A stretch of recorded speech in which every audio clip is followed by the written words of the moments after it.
ಎಲ್ಲರಿಗೂ ಯೂಟ್ಯೂಬ್ ಚಾನಲ್ಗೆ ಸ್ವಾಗತ.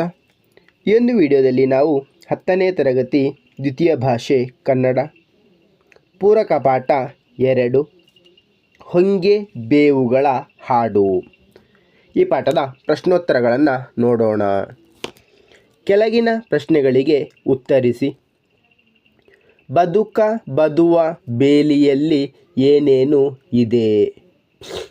ಉತ್ತರ: ಬದುಕ ಬದುವ ಬೇಲಿಯಲ್ಲಿ ಹೊಂಗೆ ಮರದ ಜೋಲಿಯಲ್ಲಿ ಹೂವು ಅರಳಿವೆ, ಅವು ಮಲ್ಲಿಗೆಯಂತಿವೆ.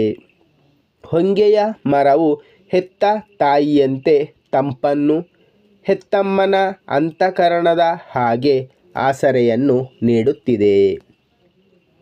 ಮುಂದಿನ ಪ್ರಶ್ನೆ: ಹೊಳೆಯ ದಂಡೆಯ ಸಾಲಿನಲ್ಲಿ ಹಿಂದಿನ ಯಾವ ನೆನಪುಗಳಿವೆ? ಉತ್ತರ: ಹೊಳೆಯ ದಂಡೆಯ ಉದ್ದಕ್ಕೂ ರಾಜ್ಯಗಳು ಹುಟ್ಟಿವೆ, ಅಳಿದಿವೆ, ಬೆಳೆದಿವೆ. ಶತಶತಮಾನಗಳಿಂದಲೂ ರೈತನು ಬೇಸಾಯ ಮಾಡುತ್ತಲೇ ಇದ್ದಾನೆ. ಅಂದಿನಂತೆ ಇಂದಿಗೂ ಸಂತೆ, ಜಾತ್ರೆ, ಗೊಬ್ಬರಗಳ ಪರಿಸ್ಥಿತಿ ಕಾಣಿಸುತ್ತಲೇ ಇದೆ. ಮುಂದಿನ ಪ್ರಶ್ನೆ: ಈ ಲೋಕ ಯಾವ ರೀತಿ ಸಂತೋಷದಾಯಕವಾಗಿದೆ ಎಂದು ಕವಯಿತ್ರಿ ಹೇಳುತ್ತಾರೆ? ಉತ್ತರ: ಈ ಲೋಕದಲ್ಲಿ ಬಣ್ಣ ಬಣ್ಣದ ಚಿಟ್ಟೆಗಳು ಹಾರಾಡುತ್ತಿವೆ, ದುಂಬಿಗಳ ಸಂಗೀತ ಕೇಳಿಬರುತ್ತಿದೆ. ಹೊಂಗೆಯ ಮರದ ತಂಪಿನಲ್ಲಿ ನಾನಾ ಜೀವಿಗಳು ಹಾಯಾಗಿ ವಾಸಿಸುತ್ತವೆ. ಅಲ್ಲಿ ಹೂಗಳ ಹಾಸಿಗೆ ಇದೆ, ಎಲ್ಲೆಡೆ ಸುವಾಸನೆ ವ್ಯಾಪಿಸಿದೆ.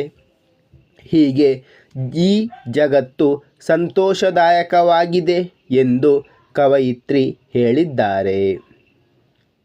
ಮುಂದಿನ ಪ್ರಶ್ನೆ: ಮನುಕುಲದ ಭವ್ಯ ಬದುಕು ಯಾವ ರೀತಿ ಅರಳಬೇಕಿದೆ? ಉತ್ತರ: ಮನುಕುಲದ ಭವ್ಯ ಬದುಕು ಅರಳಲು ಹೊಸ ದಾರಿಯನ್ನು ಹುಡುಕಿಕೊಳ್ಳಬೇಕು. ಕಳೆದುದರ ಬಗೆಗೆ ವ್ಯಥೆಪಡಬಾರದು. ತೆಂಗು ಕಂಗುಗಳಿರುವ ನಾಡಿನಲ್ಲಿ ಶ್ರಮಪಡಬೇಕು. ಬೆವರ ಹನಿಯ ಜೀವಾಮೃತವನ್ನು ಹರಿಸಬೇಕು.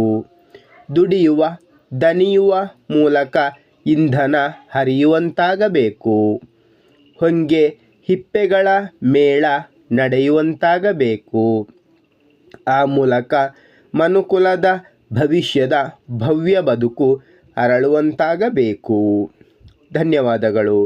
ಇಷ್ಟವಾದರೆ ಲೈಕ್ ಮಾಡಿ, ಶೇರ್ ಮಾಡಿ. ಹೆಚ್ಚಿನ ವಿಡಿಯೋಗಳಿಗಾಗಿ ಚಾನಲನ್ನು ಉಚಿತವಾಗಿ ಸಬ್ಸ್ಕ್ರೈಬ್ ಮಾಡಿ.